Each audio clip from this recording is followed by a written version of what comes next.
Always dreamed a little bigger than the box I'm in. It's what I do for fun, it's how I get it done. When you come around showing off your shiny things, well, I lose it one by one, I never get it done. Maybe I'm bored. Hi guys, welcome back to Music Insider. Today we're in Coventry at the Tin to find out how you can get a job in the music business. You hot, just get distracted. Hi, we're here with Emma. Tell us a little bit about who you are and what do you do? So my name's Emma, I'm an artist and singer-songwriter and live streamer and kind of hybrid social influencer. I'm originally from Coventry. I studied in Coventry and graduated in 2013, 14, I can't remember now, it was such a long time ago. But yeah, so in my soul, I'm a singer-songwriter and that's what I do day to day. And I reach my fans on a day-to-day basis through my live streaming.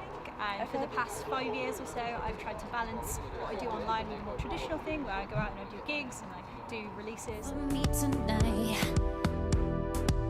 not feeling like myself, usually so petrified.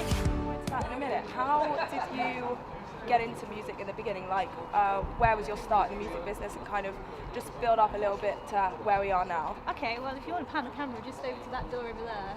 So that's one of the places where I started out. Open mic nights, music events locally. What's the name?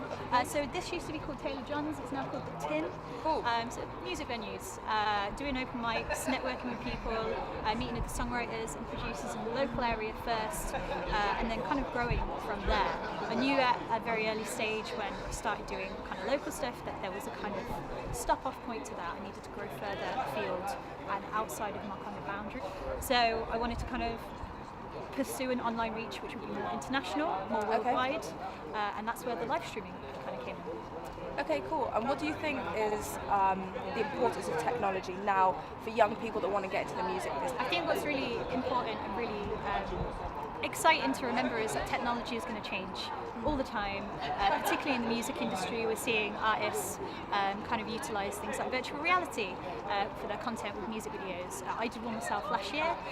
There's other technology where you can kind of incorporate it into what you're doing in the studio. There's a lot of kind of things to say that, you know, I think artists these days should be on top of what's coming next in terms of tech, and be open to how they can incorporate it in their own stuff.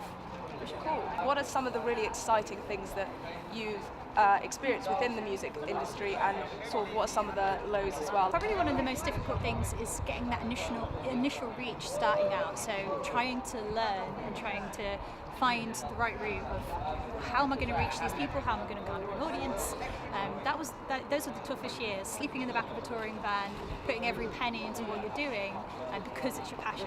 That was the most difficult bit, but you do it every day because it's your passion. Yeah. And you know, it is that daily grind, and you have to kind of follow through on that.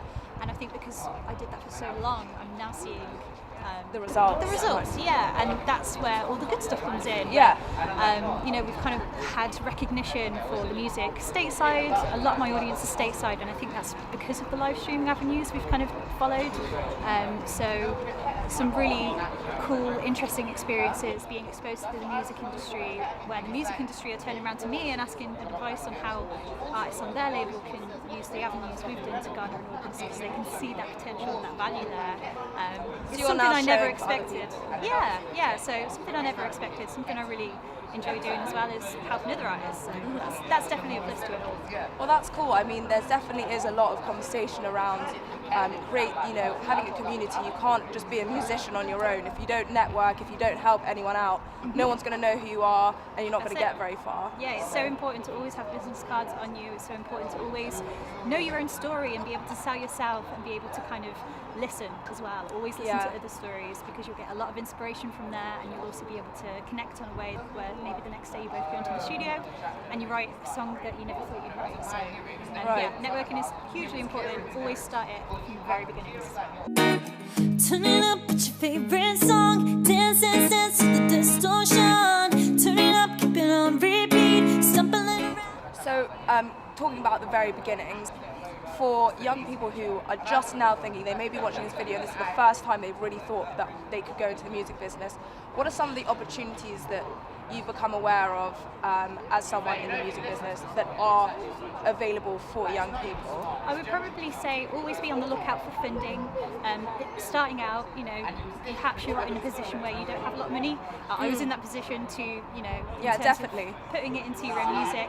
There was nothing there, so looking into funding. There's people like the PRS Foundation, who are a fantastic foundation. They offer different funding rounds. The Momentum Fund, they do a Women in Music Fund, which I would highly recommend you to check out.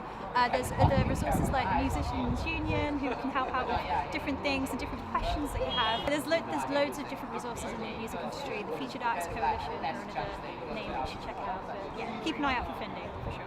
Okay, and what do you think is the best piece of advice that you could have received back then, or something you'd like to give advice to young people now? I think be more open with the people you work with in terms of who you're willing to work with. Don't not work with somebody because they write in a different genre to you. Always be open to working with people that are in a completely different industry and doing some form of collaboration there. There's really no end to kind of opportunity when you keep an open mind. So that would be the advice I would give to myself 10 years ago. Keep an open mind, that's the one.